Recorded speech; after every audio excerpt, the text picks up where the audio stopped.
Puente de Wheatstone. Introducción. El puente de Wheatstone se utiliza para convertir un cambio de resistencia en uno de voltaje. En la figura 1 se muestra la configuración básica de este puente.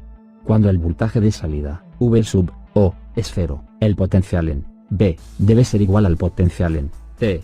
La diferencia de potencial en R sub 1, es decir, V sub A, B, debe ser igual a la diferencia en R sub 3, o sea, V sub A, T. Por lo tanto, I sub 1, R sub 1, es igual a I sub 2, R sub 2. También significa que la diferencia de potencial en R sub 2, es decir, V sub B, C, debe ser igual a la de R sub 4, es decir, V sub D, C. Dado que en B, D, no hay corriente, la de R sub 2 debe ser igual a la que hay en R sub 1, y la corriente en R sub 4 debe ser la misma que en R sub 3. Por consiguiente, I sub 1, R sub 2, es igual a I sub 2, R sub 4. Dividiendo las dos ecuaciones se obtiene R sub 1 sobre R sub 2 es igual a R sub 3 sobre R sub 4. Se dice que el puente está balanceado. Considere qué sucede cuando una de las resistencias cambia su condición de balance.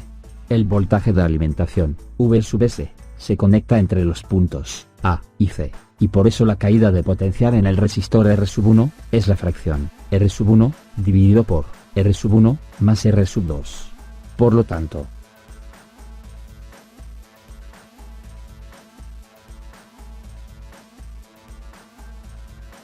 entonces, la diferencia de potencial entre B y D, es decir, la diferencia de potencial a la salida, V sub O, es V sub O es igual a V sub S factor de R sub 1 dividido por R sub 1 más R sub 2 menos R sub 3 dividido por R sub 3 más R sub 4. Esta ecuación expresa la condición de balance cuando V sub O es igual a 0. Suponga que el resistor R sub 1 es un sensor que experimenta un cambio en su resistencia. Un cambio en la resistencia de R sub 1 a un valor R sub 1 más delta R sub 1 da un cambio en la salida que va de V sub O a V sub O más delta V sub O, donde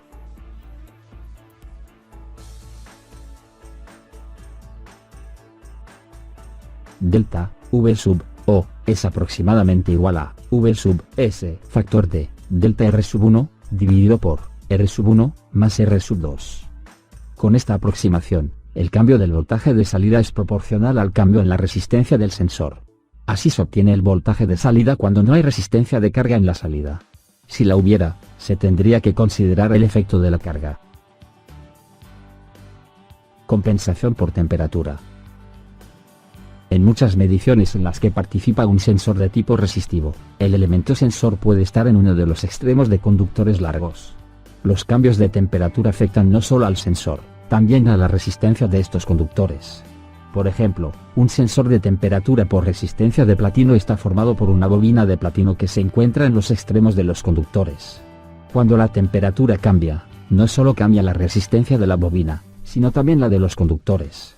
Lo único que se necesita es la resistencia de la bobina, por lo que se requieren ciertos procedimientos para compensar la resistencia de los conductores.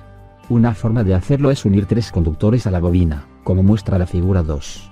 La bobina se conecta al puente de Wheatstone, de manera que el conductor 1 esté en serie con el resistor, R sub 3, y el conductor 3 esté en serie con la bobina de resistencia de platino, R sub 1. El conductor 2 es la conexión con la fuente de alimentación. Cualquier cambio que se produzca en la resistencia de los conductores es probable que afecte a los tres conductores restantes por igual, dado que son del mismo material, diámetro y longitud y todos están juntos. El resultado es que los cambios en la resistencia del conductor se producen exactamente igual en dos brazos del puente, y se anulan cuando R sub 1 y R sub 3 tienen el mismo valor. El extensómetro de resistencia eléctrica es otro sensor en el que es necesario compensar los efectos de la temperatura. La resistencia del extensómetro cambia al aplicar un esfuerzo. Por desgracia, también cambia con la temperatura. Una manera de eliminar el efecto por la temperatura es usar un extensómetro patrón inactivo. Este es idéntico al que está sometido a esfuerzo, el indicador activo, y está montado en el mismo material, aunque no está sometido al esfuerzo. Se encuentra cerca del indicador activo, por lo que sufre los mismos cambios de temperatura. Por lo tanto, un cambio de temperatura producirá en ambos indicadores un cambio en sus resistencias de la misma magnitud. El indicador activo está montado en un brazo del puente de Wheatstone, ver figura 3, y el indicador patrón inactivo en el otro, de manera que los efectos de los cambios en la resistencia inducidos por la temperatura se anulan entre sí. Los extensómetros se utilizan con frecuencia en combinación con otros sensores como los indicadores de carga o los indicadores de presión tipo diafragma para medir desplazamientos. En estos casos todavía se requiere una compensación por temperatura. Si bien es posible utilizar los indicadores patrón inactivos, es más recomendable emplear 4 extensómetros. Se colocan de manera que 2 de ellos al aplicarles fuerzas estén en tensión y los 2 restantes estén en compresión. El indicador de presión de la figura 4 muestra esta configuración. Los indicadores que están en tensión aumentarán su resistencia, en tanto que los que están comprimidos la disminuirán. Dado que los indicadores se conectan como los 4 brazos de un puente de Wheatstone, ver figura 4, y los cambios de temperatura afectan a todos de idéntica manera, el arreglo se compensa por temperatura. Esta configuración produce un voltaje de salida mucho mayor que el que se obtiene con un indicador activo. Para ejemplificar esto, considere un indicador de presión con 4 extensómetros dispuestos como en la figura 4, que se utilizará con un puente extensómetro de 4 brazos activos. El factor de calibración de los indicadores es 2.1, y tienen una resistencia de 100 ohm.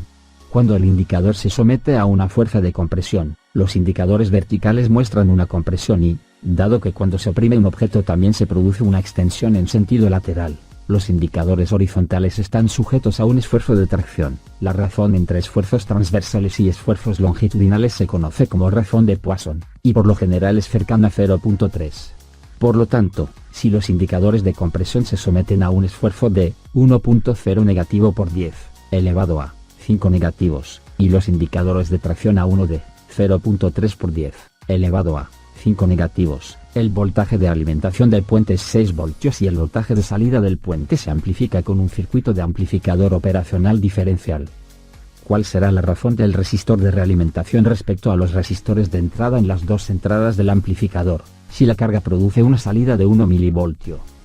En cambio, en la resistencia de un indicador sujeto a un esfuerzo de compresión está dado por del TR sobre R, igual a G. Para un indicador sometido a una tensión,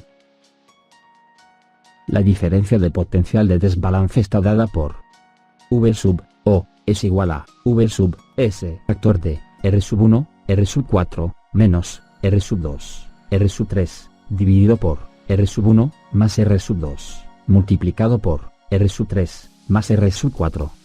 Ahora cada resistor está cambiando. Sin embargo, se pueden despreciar los cambios si se comparan con los denominadores donde el efecto de los cambios en la suma de las dos resistencias es insignificante. Por lo tanto,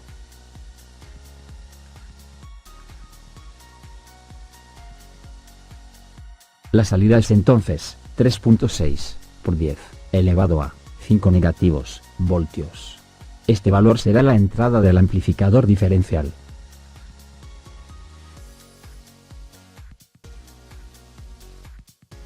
Entonces, R sub 2 sobre R sub 1 es igual a 27.8.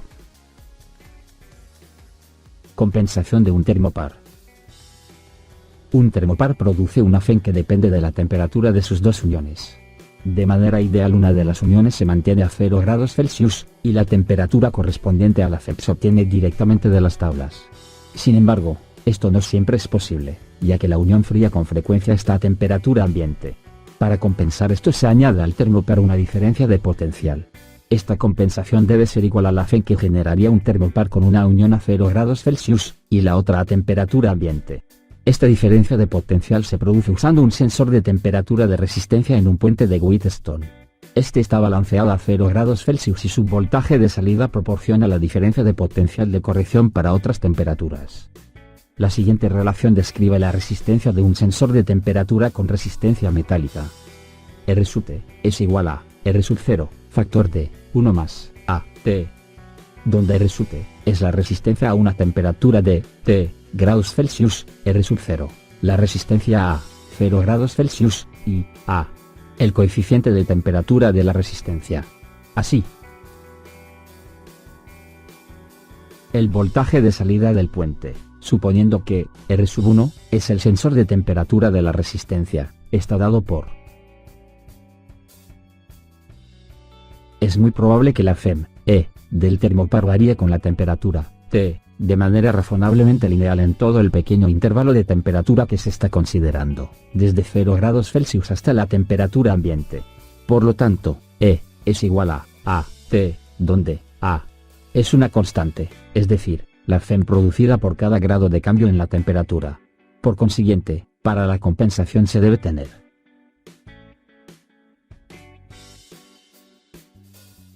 para un termopar de hierro constante que produce 51 microvoltios por cada grado Celsius, la compensación se puede obtener mediante un elemento con una resistencia de 10 ohm, a 0 grados Celsius, y un coeficiente de temperatura de 0.0067 sobre K, para un voltaje de alimentación del puente de 1.0 voltio, y R2, igual a 1304 ohm.